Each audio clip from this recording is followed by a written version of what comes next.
Beating Patrick Mahomes and company is hard enough, but when the refs are always throwing flags to help the Chiefs, it makes beating them practically impossible. I wouldn't bet against the Chiefs, like I said, and with the refs. I never thought I would say that I thought games would rig. We now disrupt your regularly scheduled programming.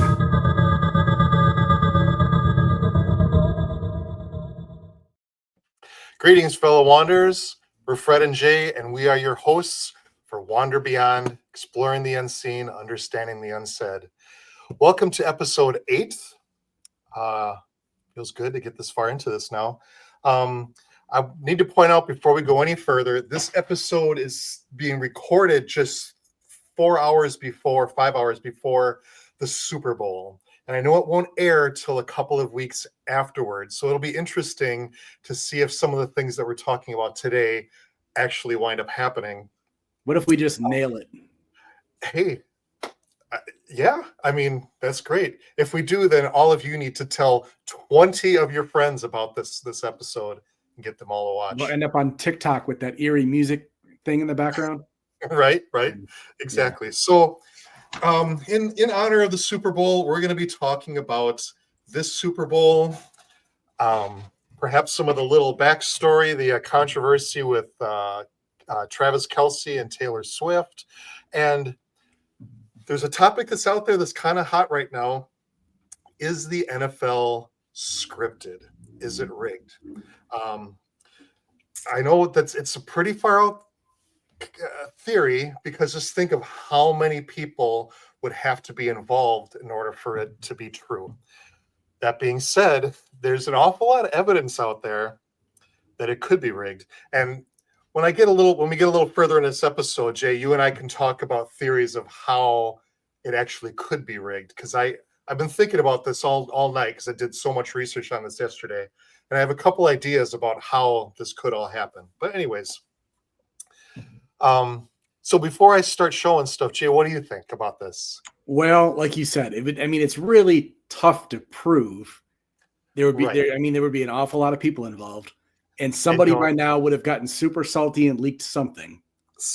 Exactly. So yes, take this, with a little bit of salt or whatever, tongue in cheek. But there's enough people out there talking about it, important people to have to do with the game. So one I don't have video for, there was an interview with, how do you pronounce his name? Vontaze Burfict from the Raiders. Vontaze Burfict, I believe it is. Yes, that's it. And if you remember correctly, he was suspended a few years ago for just a really dirty headshot. He concussed some quarterback with he totally speared him helmet first into his helmet, and he got suspended for 4 years or something, and he kind of just retired and fell to the wayside. But he did an interview with Heritage Athletics or something like that, where he did come through and spill the beans for just the reason you talked about, that he was super pissed off, that everything was scripted, that he was handed scripts preseason, and that script was updated as the season went along, but the players were responsible for playing their part, this and that.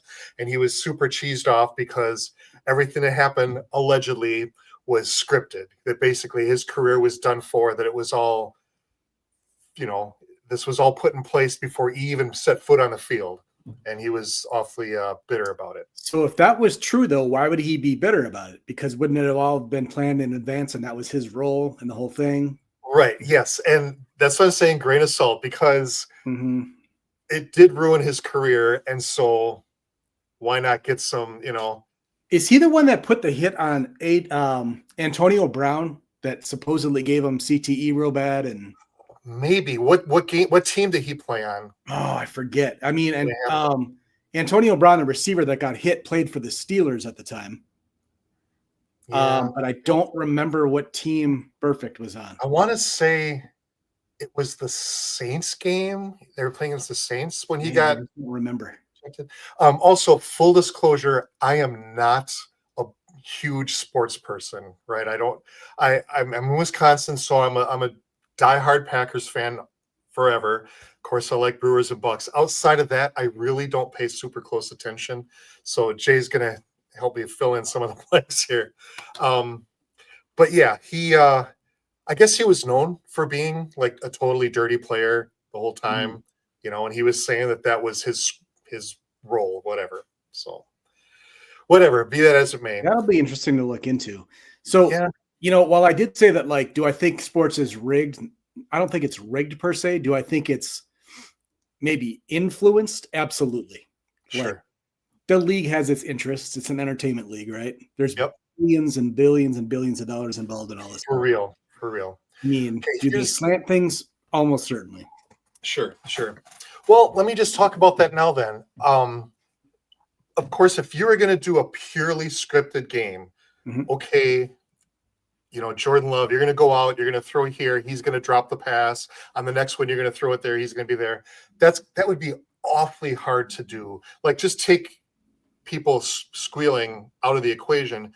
Just to follow a script, you still have to throw the ball, you still have to make the runs. Yeah, exactly. A lot has to be perfect for you to follow a script.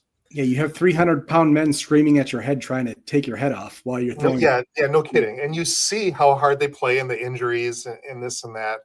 And how fast they move in real time. Yes. So that would be awfully hard. And then you add to the equation people squealing. Think about all the people that you see on the field, all the people behind the scenes. It would have to include everybody, all the trainers, everybody in the office. Like, there'd be hundreds of thousands of people, maybe millions of people that would have to stay silent about the whole thing, and no one leaked a single thing. Like, that's a little crazy. However, the way that I think it could be done is the players wouldn't even necessarily have to be involved at all, and therefore none of their trainers and staff. All you would really need would be a very small core of people who are connected to, the higher ups in the NFL and Vegas. All you would need is for them to be in coordination with the referees. Because if you watch football, it's so fast, and you can literally call penalties on every single play. There's not one play where there isn't pass interference, where there isn't holding. You can literally, and then think of all the times when you see ref calls where there's obviously not a penalty and they call it on that play. So all you would really need to do is have a group of referees who are interested in the game. How many times were over the years, we talked about it many times, how many times were the Packers screwed out of getting into playoffs because of horrible ref calls? Right. And not even horrible ref calls, just the calls during the game, the refs calling when they see stuff and not calling stuff when they see stuff. So you could totally sway the outcome of the game by penalizing one team and not penalizing the other, because both teams are committing penalties the whole time.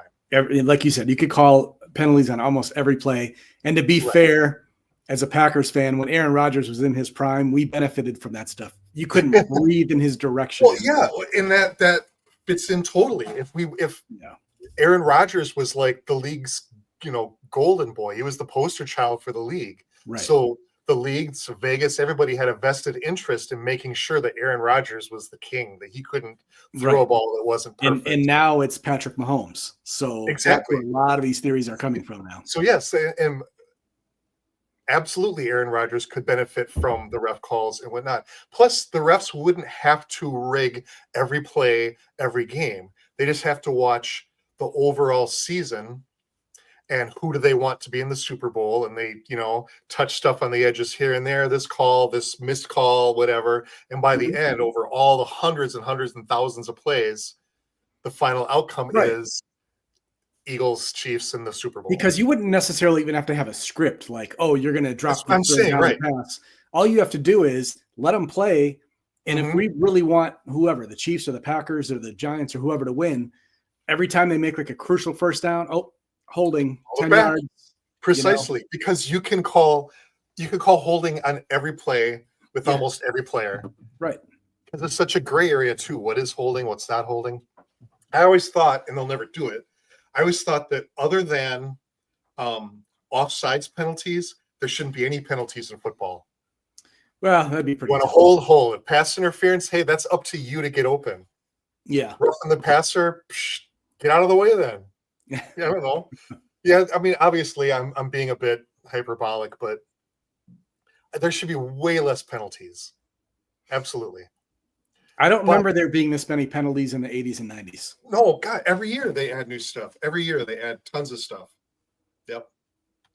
No, it should they should strip so much of it back. But they won't. Well, one, because there's the ninnies who are saying it's too violent. But I think that's even a cover. I think the reason that there's more and more penalties is because that creates more opportunities to control the outcome of the game. That's exactly what it does. Yep. Yeah. So let me show you this video clip here quick. This is Dwight Smith. I forget who he plays with right now. Who does he play with? Or who did he play with? I don't know. Anyways, I'm going to show this. He's an ex-NFL player. Y'all know all the X's and O's, man. I'm just sitting at home watching. I don't like to get into that because I don't believe the game is really decided on the field. So, I don't get into all the X's and O's and talking, man. Like I said, I played in the game. I set a Super Bowl record, and we knew every play they was running before the game started. So, hey, who am I to say? Well, so just that, and pause there for a second. You heard what he said. He's, there's not much to say. He just came out and said, we know it's going to happen before it happens. I'll continue here because he said some really cool things after this. Tell us about that week leading up to the Super Bowl, because that was the big thing. Bill Callahan was the Raiders coach at the time. Obviously, John Gruden had just come over. Tell us about that week of preparation leading up to the game and how it was executed by you guys. I mean, you could know which plays are coming. And Tim Brown and Jerry Rice come out and say that they made them run John Gruden's offense. Yes. Yep. It was his offense, and you guys knew exactly what was coming. Did you know every single play? They didn't run that. They didn't. So what he's saying there is Tampa had been playing their own defense the whole year, which got them into the playoffs and everything. And the day that they played against, the day they're in the Super Bowl, suddenly they changed their entire offense to play all the same plays that the other team had been using all year long. Everybody knew what was happening as it was happening, is what he's saying. They didn't run that offense all year, though. Ain't it odd that you would run it when you're playing against us? So did you guys know every play before the ball was snapped? I'm just saying, man, the game ain't decided on the field. That's all I'm going to say. Like I said, I predict who's going to be in the Super Bowl. It ain't about who has the best players. Football is entertainment. So what's the most entertaining Super Bowl? The Bucs in their first one against Patrick Mahomes has nothing to do with if these are the best teams, because we know that these aren't the best teams. The Bucs are not the best NFC team. So who's the best team in the NFC, in your opinion? The Green Bay Packers. Okay. But the Bucs beat them at Lambeau, though. I mean, the Bucs proved it. They went there. They beat Aaron Rodgers at his place. You can say what you want, man. Like I say, the game ain't decided on the field. But the Bucs beat Green Bay like 38-10 at Raymond James Stadium in the regular season. You're not listening to me, man. You keep saying So how is it decided then if it's not on the field? The Giants won the Super Bowl in 2007. I had two pick sixes. One I took back 93 yards, another pick up there in New York. We beat them 40-something. We didn't have Adrian Peterson. They went on to win a Super Bowl. Like, you go for who beat what and how? Like, come on, man. Stop that. All right, so how do you see this one playing out on Sunday? It depends on when Vegas make that call. How Vegas ain't going to lose the most money. So do you think the Bucs' original Super Bowl that you were a part of and won was illegitimate? I think everyone is. Everyone. He said, I think every Super Bowl is. Well, I guess he would know more than we do. Right. So that's crazy. But that goes to my point that he didn't have to be reading a script that said, oh, you're going to go down to the 3-yard line, intercept a pass, and take it all the way back. Right. But the refs can, they can manipulate the game to set up those things to happen. Sure. Here's another one with a little more video. This is Arian Foster talking about this. Before we started taping, Arian was telling me about how the NFL is rigged and how every year he used to get a script. Yeah. Day one of training camp that would get dropped off at his locker. And you would have to, it was like week 1, you'll do this. Week 2, you're going to have a hamstring injury. Week 3, this is going to happen. Yeah. Week 4, you're going to get 3 touchdowns. And so then you just have to, did you memorize those before the season started? Or would you go and rehearse the script before every game? We're really dedicated to it, so it was more so like that's what practice was about. It was about practicing the script. Like, this is what goes on, and this is what we have to do in order to. Yeah. And this referee is going to miss this call. Because they hate you and they love the Colts, that sort of thing. WWF, so it's like, you know, we know what's going to happen, but you still got to put on a show. Yeah. What did you think when you got the script in 2016 that said your career was going to fall off a cliff when you stopped believing in God? That was 2015. Yeah. So anyway, there's that one. Yeah, we're in this case, he says we got a script. We're responsible for following it and doing. To be fair, that was a Barstool Sports interview, right? And they're kind of known for the shock jock kind of stuff. But you have a former NFL player who has something to lose, absolutely, television, and talking about it. And the thing with like refs too, like so because football is so easily manipulated, the minute it starts to get off script, they can just fix it. How many times have you seen like a crucial stop on third down? So now, the team has to punt and there'll be some like super late pass interference flag. Yeah. Oh, another first down. So that like the amount of effort that goes in, because the NFL is so slanted towards the offense. So for a defense to get a stop on third down, to hold a team to under 10 yards, within 3 plays is really tough to do. Yeah. So when that happens and they get that stop, and then here comes a late flag, some phantom interference call, that just takes all the wind out of their sails. Yep. And, and you can see it happening. There's times when the defensive player is, pulling the jersey and getting all in them, and there's no call. Then the next one, they're out there doing the same thing, and he brushes up against his chest, and the flags go everywhere, and everything gets called back. Yep. Yeah, it's super easy to manipulate. It is. And, at least in the first half of the season, you wouldn't even have to script or decide the outcome of every game, as long as, it's the people you want in the end are getting to the playoffs. That's all that really matters. Mm-hmm. And I suppose they're probably changing that script as the season goes on, as things happen and they want to play, as things happen outside of football, like the Travis Kelce, Taylor Swift thing. Like, holy cow, we can change the script now and monetize think of how many extra fans that adds to the NFL. Exactly. Okay. Of course, you're familiar with Warren Sapp. Of course. Here's a video of him talking about the same thing. In this video, Warren Sapp basically admits that there's ball technology that they have in the gloves and the footballs that help these receivers catch the ball. So you guys don't want to listen to me, so listen to him. Well, I will let you know how valuable those gloves are to you. Hey, man, we watch more one-handed catches on Plays of the Week than Jerry Rice made in 20 years. Yeah, it's all about the one-hand catch now. I mean, the tight end with the Philadelphia catches that one in the championship game like that, give me a break. Yeah. Give me a break. We watched Raffman and Brent Jones and a bunch of dudes drop that ball. He just, like this money. It's the glove, right? It stops the ball from rotating. That's simple. It's just stop. Yeah, right in there. You can watch it. You can watch when they stick it up there, it stops it. You can watch it. Yeah. It stops it. So instead of wearing stick 'em now, he just got that glove that just stops it. Ain't no stick 'em, man. That was way back. That's the age back in the day. That's the age. Yeah. They got a whole different technology with them gloves. It's wonderful, but I mean, they all got them, so let's go. What do you think of that? Well, I've heard about this in basketball too, and I sort of thought it was whatever, till I saw this video. Somebody posted a mashup of like these different shots, because supposedly their theory is there's magnets in the ball and on the rim. Yes. Sort of. So I didn't really think, there's just no way. But I saw this mashup, and one of the shots was a fan. You know how like they have the fan at halftime shoots the half court shot. I know what you're gonna say. And he throws up this half court shot, and it literally sticks to the back of the rim. Like it doesn't bounce off; it just sticks. That's not possible. Yep, I saw that. So when I was doing research for this, I came across a lot of the basketball one you're talking about. Yeah.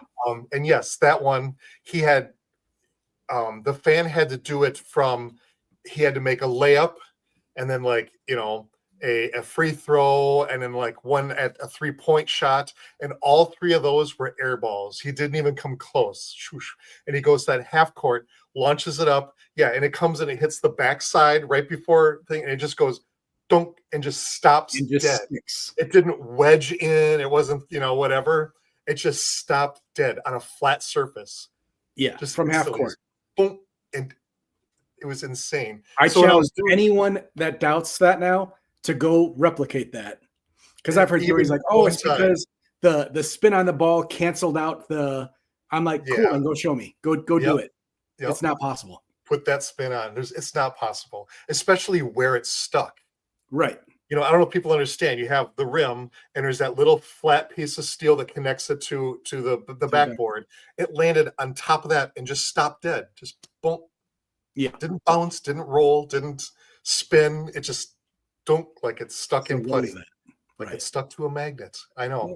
Yeah. I saw lots and lots of videos. I didn't show them here because they're part of other people's podcasts and stuff, and so be it. But anyways, shots where players were fadeaway shots or 3-point shots or whatever, when you're watching the arc of the ball and you're watching the arc and it's going to be short, and at the last second the arc flattens out and they go in. Right. Where it sure as hell looks like it's getting pulled into that. And then the other way around, shots where the ball is in the hoop, past the center of the ball, around the hoop, and somehow it hits that rim and bounces right back out. Yeah. I've seen some pretty weird things in all those mashups. Yeah. There was also a lot of football shots with field goals where, it's going right towards it, and at the very last second, it just boom, swoops the other way.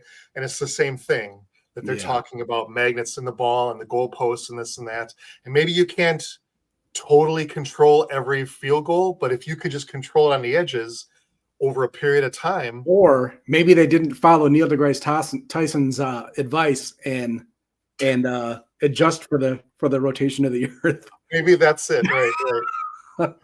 Yep.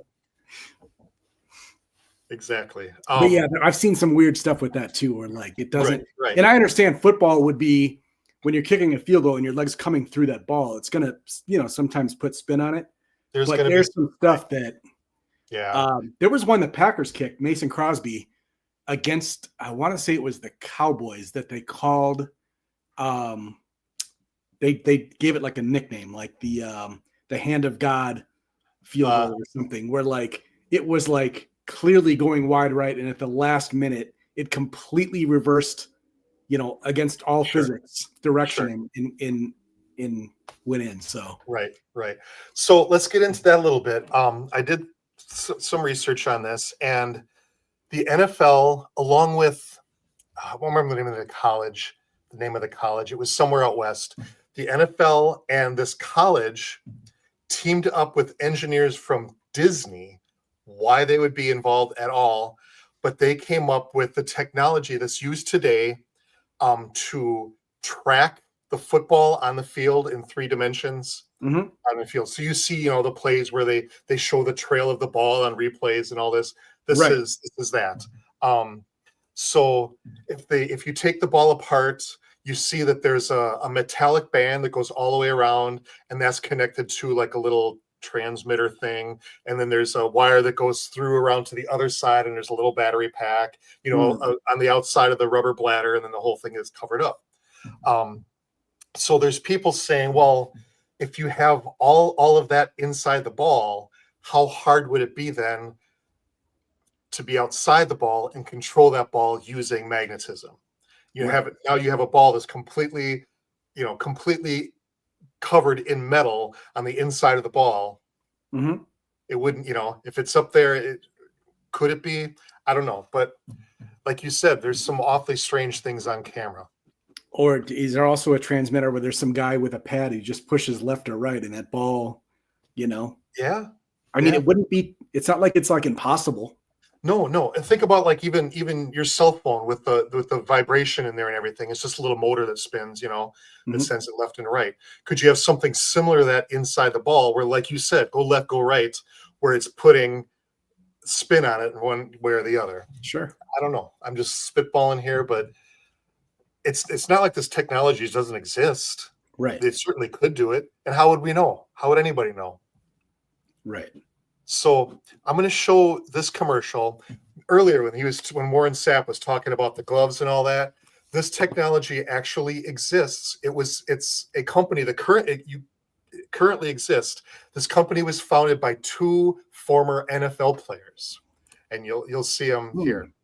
And I just want to add quick, what would Warren Sapp have to gain by lying about that? Right. No, that's a good point. I mean, he's a totally well-respected person. He's a Hall of Famer. Like, why? Exactly. And so he has nothing to gain and everything to lose. Right. So watch this. It's called The Ultimate Reception is the name of the company.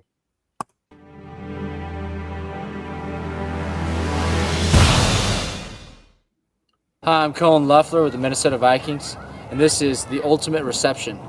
Now every kid can catch like a pro. Come take a look. Ultimate Reception is the most innovative youth sports entertainment product in years. Youth sports, it says. Players using an Ultimate Reception football and gloves are so effective they are not allowed in any high school or NCAA football game. This product is strictly for youth and athletes who want to catch like a pro every time. Every time. Like a pro, huh?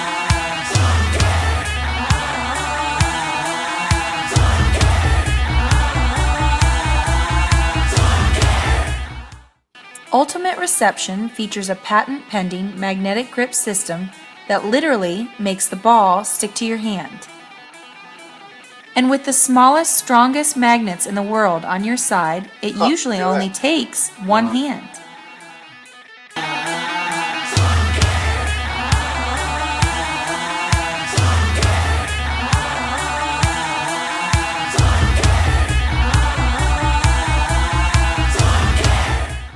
All right, so subject 1, what did you think about the Ultimate Reception? It's amazing. You can't even drop it with the gloves. Just make a lot of catches you weren't allowed to make without the gloves. You can hear it. It's pretty awesome. So how easy did it make it catching it one-handed? Stick your glove out there and the ball sticks to it. Good deal.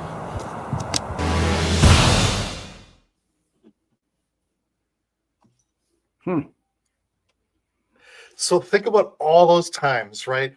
The receiver and the defender go up into the air in the end zone, and there's a big pile of guys, and he sticks his hand up, and the quarterback's 40, 50 yards down the field, he throws it up. Think about how hard and fast that ball's coming. He sticks his hand up, boom, comes down with it into the pile. There's that famous catch in the Super Bowl. It was the Giants rotating.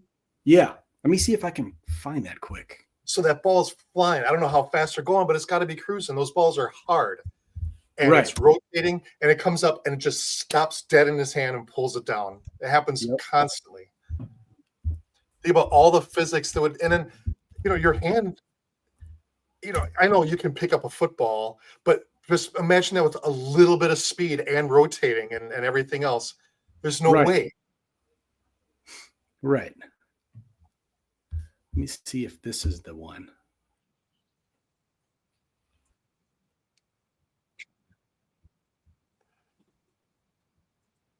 I don't want to stop our flow, but yeah, there's a very famous one-handed catch in the Super Bowl where he literally caught it backwards and above his head like this with one hand as he's falling backwards with a defender on him, and he just caught it with just one hand. what I'm talking about. Yeah. So keeping that technology in mind and everything we just talked about, and I'm sure that you've seen this clip. A lot of people have. Most people have. It's a clip of, I forget the player's name, from the Titans. He catches a ball, and everybody chalked it up as to, this was just his celebration in the end zone after his touchdown. But watch what he does with the ball here. And there's no real way. He catches the ball, makes the touchdown, and then does this. Jalen Petrie continues to impress. 5 interceptions, but take a look at after. There's something on this glove, James Lofton, so much so that he can't get the glove off the football. There it is. That's live in a real game. And people were saying, that was just him, like teasing the other team, like I can't drop the ball. I thought that at first. But the glove is on his hand.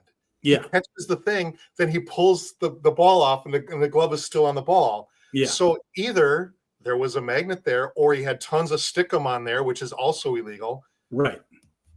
So no matter how you look at it, something's not right. Something's I'm gonna play it just one more time. Okay. Jalen Petrie continues to impress. 5 interceptions, but take a look at after.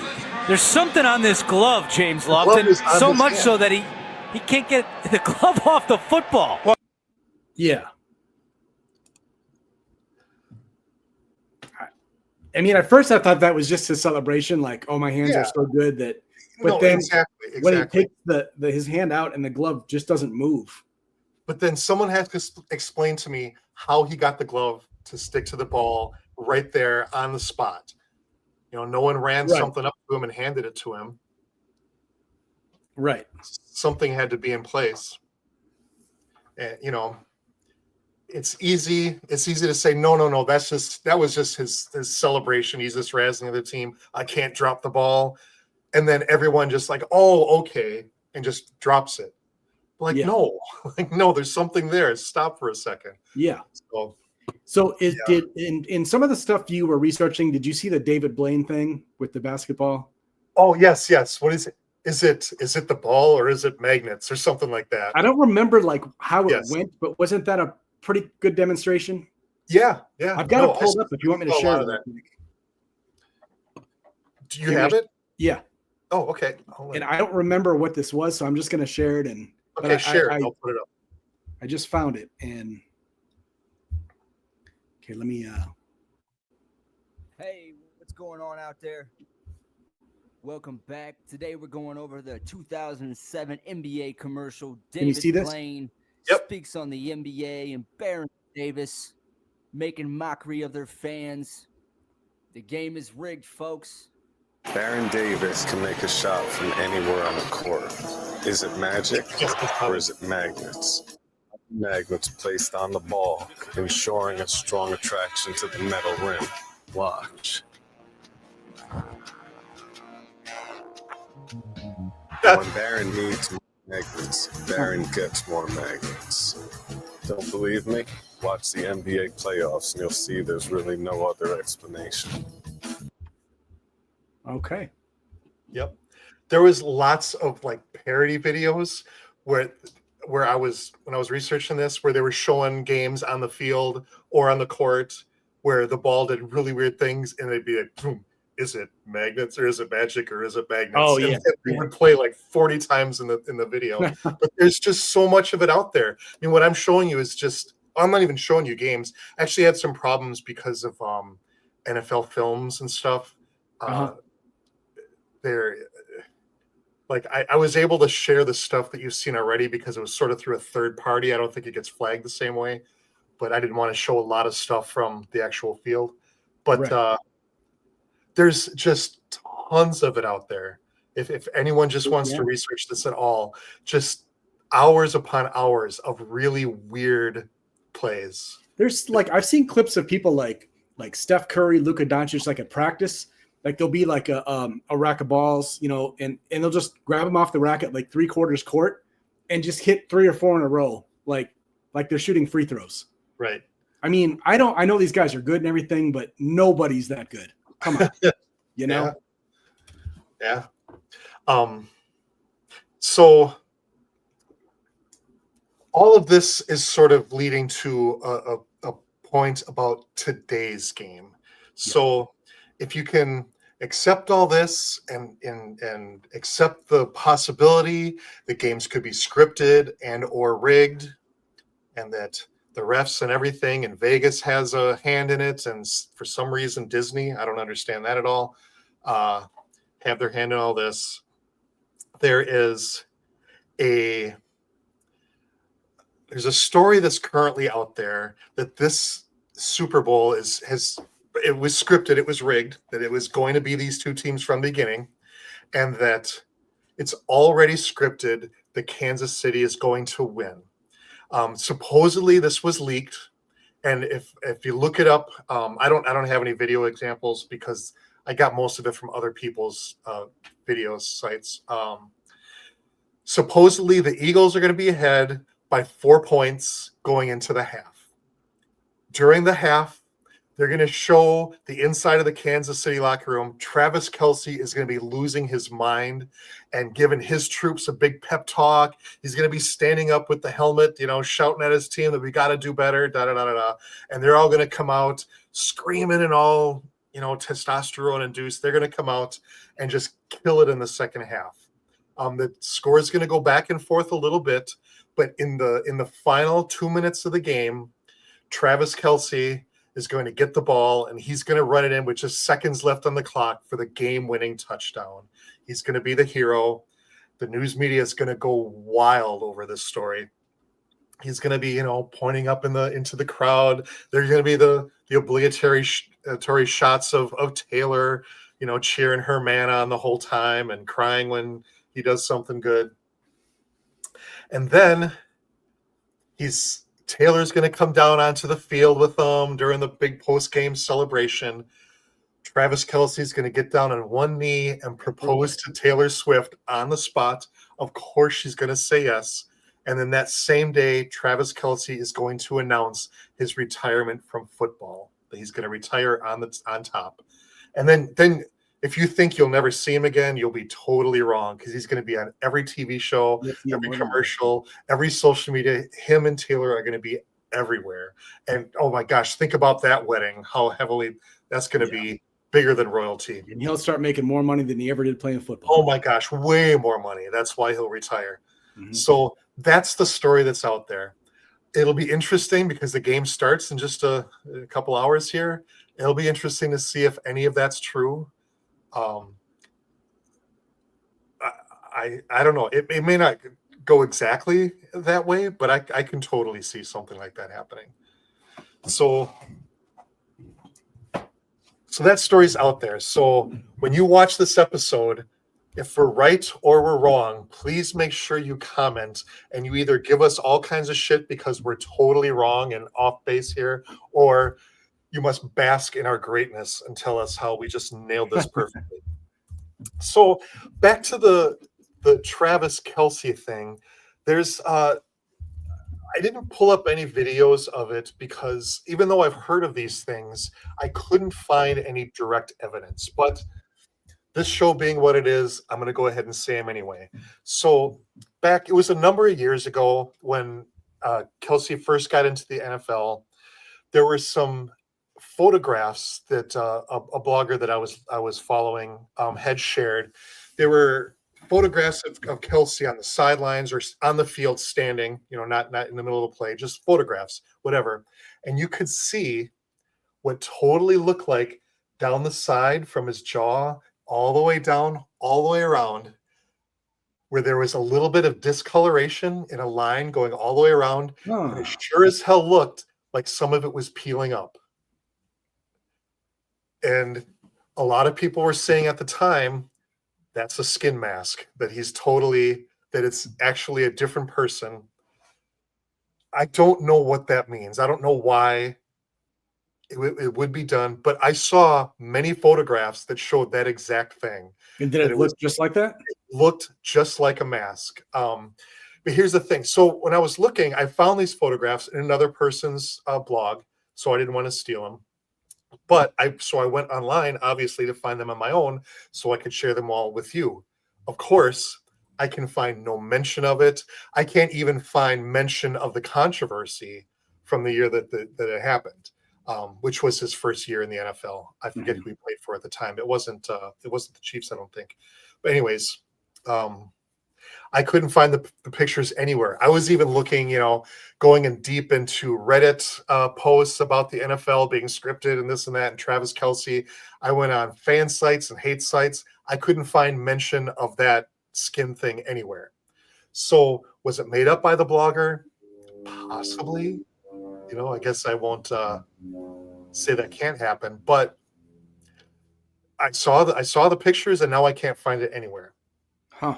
So that's very strange. Another thing that I found, and this one's even more out there, and I don't know what to think of it, but I saw it, so I'm just going to mention it, that when he was young, his brother, Jason Kelce, who was also in the NFL, Apparently, he was involved in some sort of stem cell treatment for some illness that he had when he was younger. I think either like late high school, early college years, he was going through this treatment where he was receiving stem cell treatments.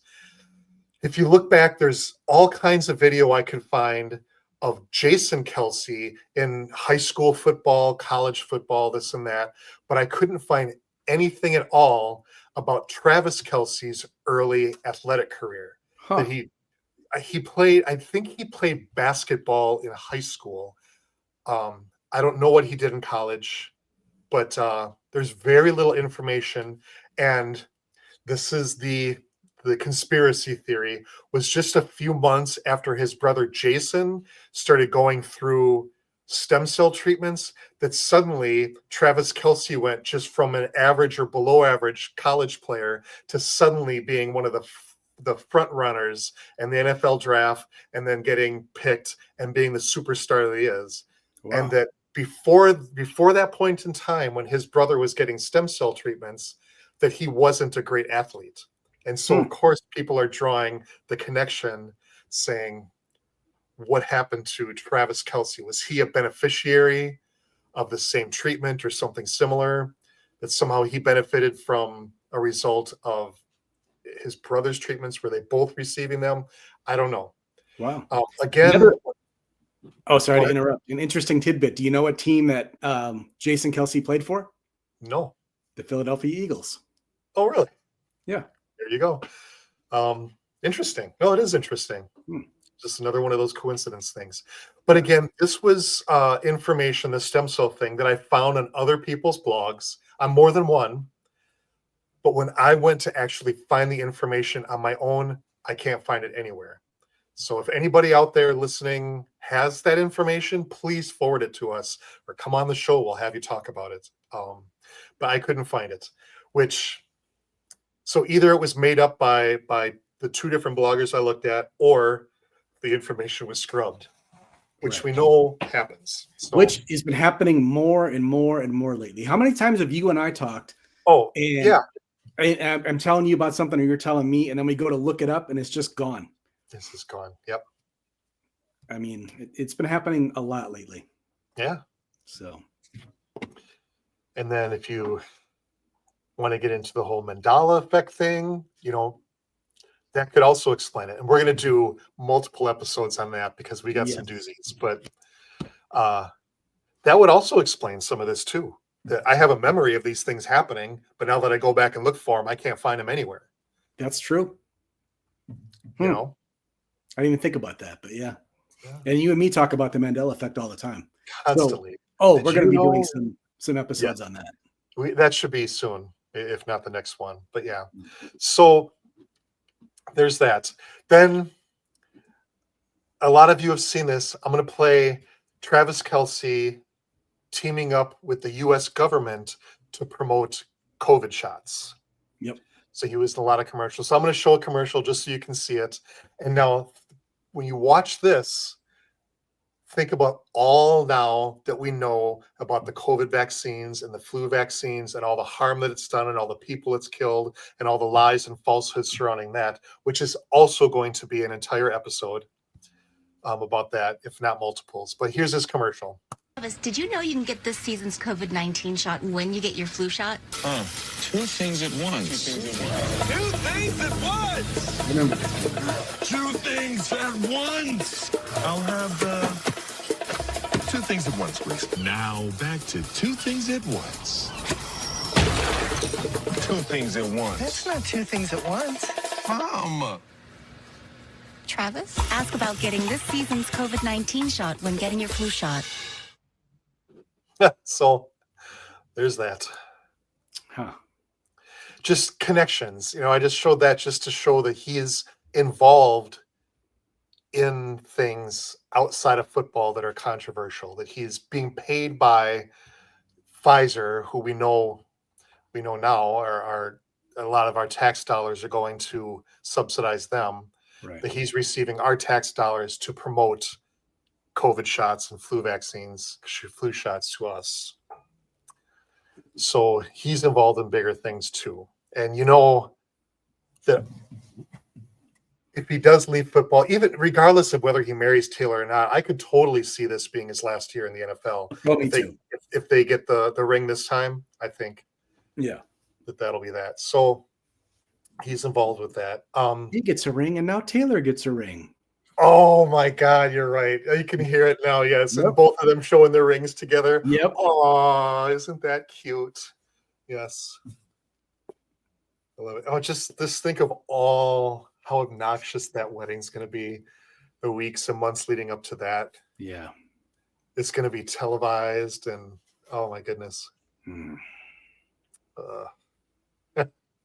And I don't know Travis Kelce. I know more about him now than I ever did my whole life because I've been researching this. But doesn't he seem about as like bright as this soda bottle? Yeah. He always has that blank stare, you know. I don't know. I'm sorry. I'm probably not being fair. But anyways, so we had talked about this a little bit. I'm trying, there's things about the NFL that are bigger than just the game. One being all the money in the Vegas, and you got to think, how much does the NFL make on one single game? It's got to be, hundreds of millions of dollars or whatever, just on television rights and everything else.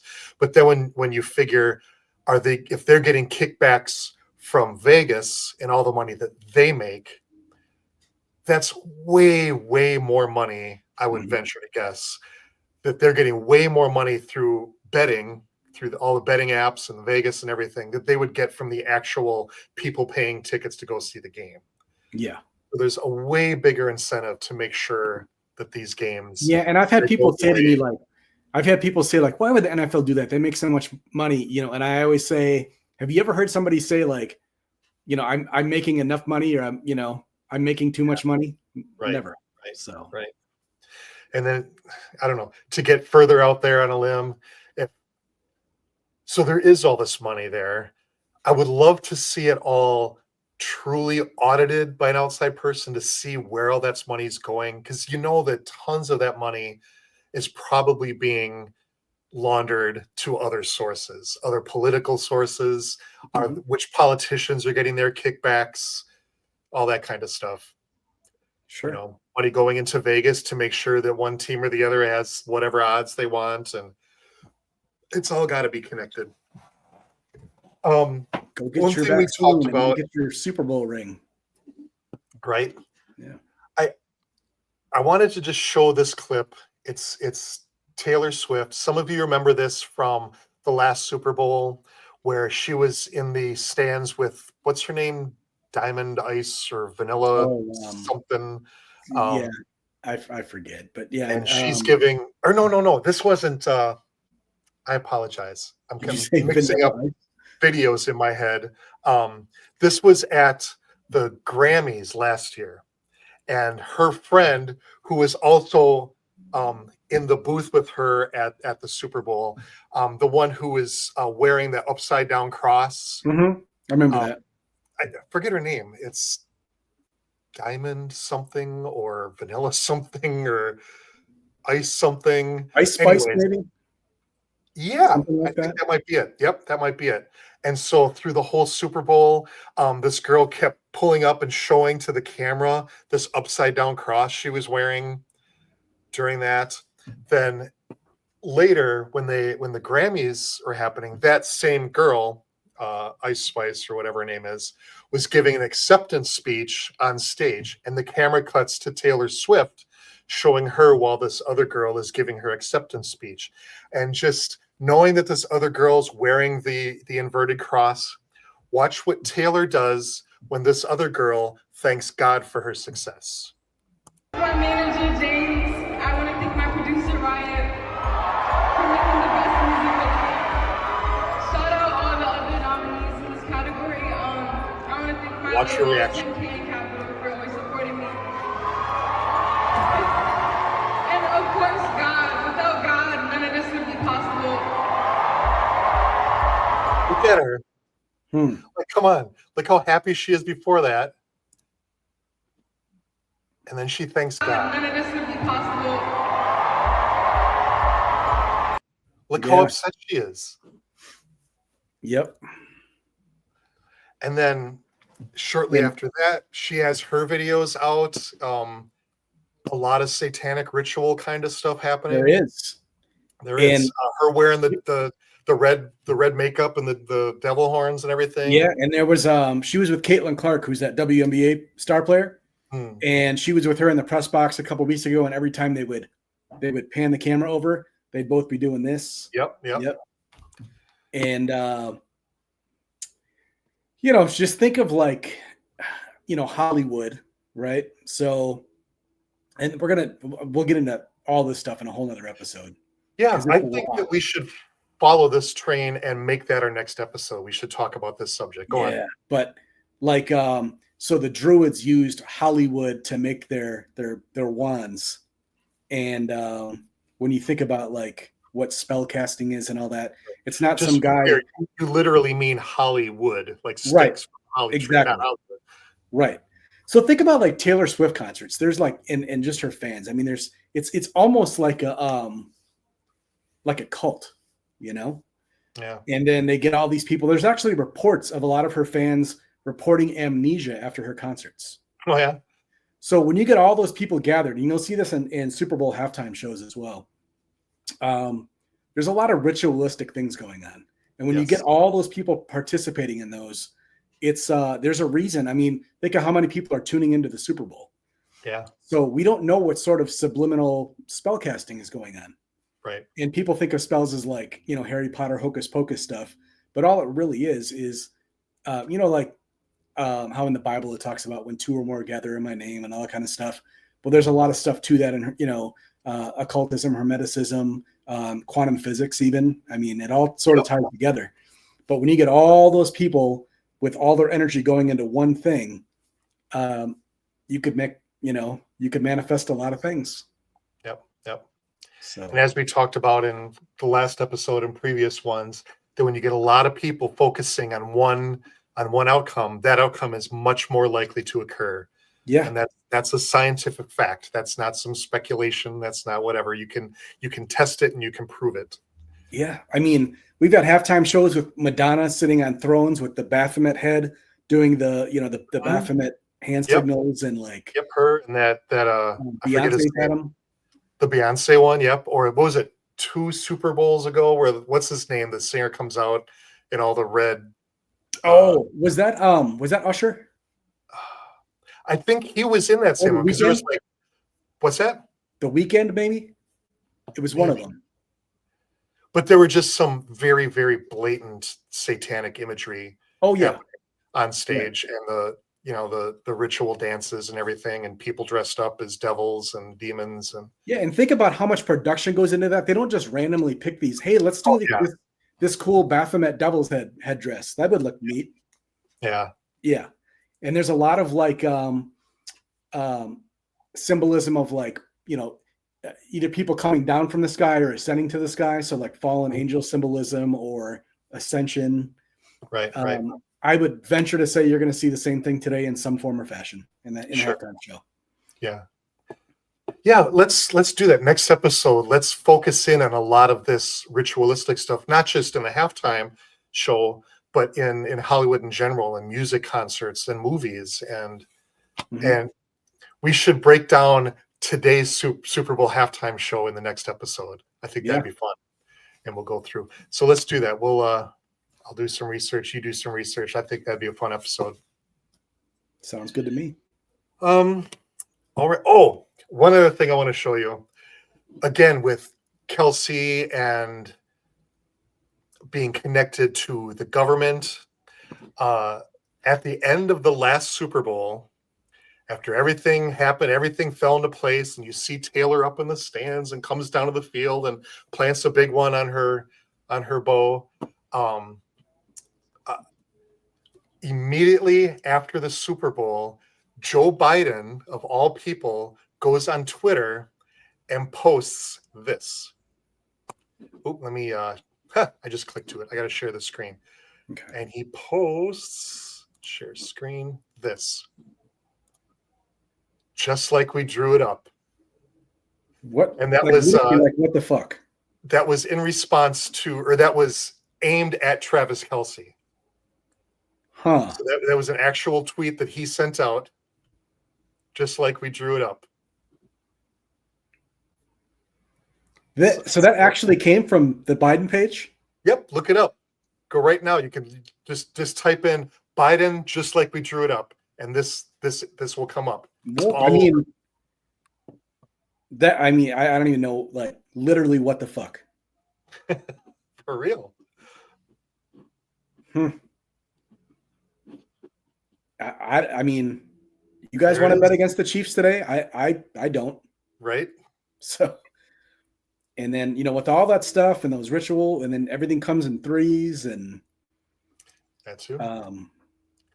Yeah. There's a stat that I saw, and I don't know if it's true. I didn't look it up, but as long as we're on the subject, that if the Eagles lose today, their all-time record, including playoff games, from the beginning until now, would be 666 wins, 666 losses, and 27 ties.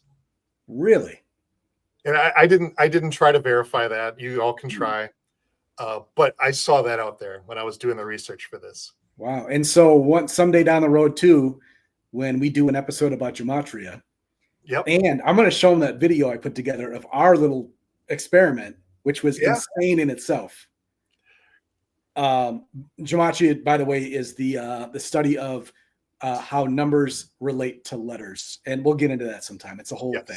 Connecting letters to language. Right. Yeah. And long story short, I told Fred that I had it down so well. I said, I'm just going to take 10 games in a row and we're going to win all 10. We're going to go 10-0. And did we not do it? Yep. And I made a little video about it just to present it. And it's still out there somewhere, but that's all. But so anyway, I don't want to get too far off track, but to go back to that, that's pretty telling right there. So it is. Yeah. So yeah, everybody enjoy the Super Bowl, regardless of who you're rooting for or not rooting for.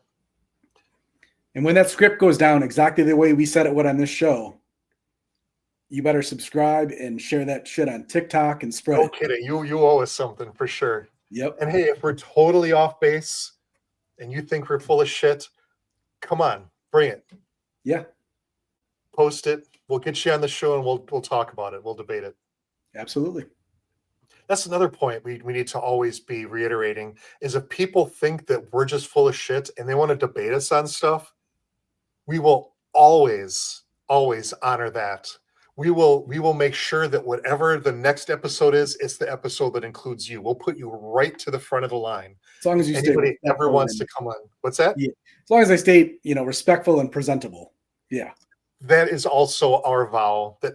That's our point here is that no matter how far out in left field our stuff is, we will always talk to people with respect and an open mind, which is what we're here for. And we would expect the same from you. Because obviously, if you start getting shitty, we're going to kick you off. But yes, we would always welcome that. I think that'd be fantastic. All right, Jay. Well, you'll have a great Sunday. And anything else you want to add to this? No, I just said I'm going to put my paycheck on the Chiefs. All right. I agree with you. And, put $10 though on the Eagles because that might pay off pretty well. It's actually, I think the Chiefs are -1 in the point spread. So they're going to be about -110 or -115 on the money line. So it's a pretty even game. Yeah. Chiefs are very slight favorites. Right. But like you said, put your money on the Chiefs. At this point, you'd almost have to be an ass to bet against the Chiefs. Right. So. Because Vegas isn't going to make any money if the Eagles win. Right. The industry. I mean, just Taylor Swift being involved in all this. Oh yeah. Marrying the Pfizer boy. Yep. That Joe Biden thing was pretty goddamn weird too. It is. Yes. Everybody doesn't believe me. Look it up. Go to your Google site right now. Whatever you do to browse. I've seen that once or twice before, but I didn't know that came from his page. I thought that was some parody thing. Yep. Nope. Well, okay. To be fair, the dark Brandon with the glowing red eyes that was added for that meme, but his tweet was just like in response to a Travis Kelce thing. His response to that was just like we drew it up. It's there. You can look it up. Wow. Yeah, pretty crazy. All right. From the top, from allegedly the most powerful man on the earth, Joe Biden chimed in and said, just like we drew it up. All right, you guys. Thank you so much for tuning into episode 8. And until next time, keep wandering. Keep wandering.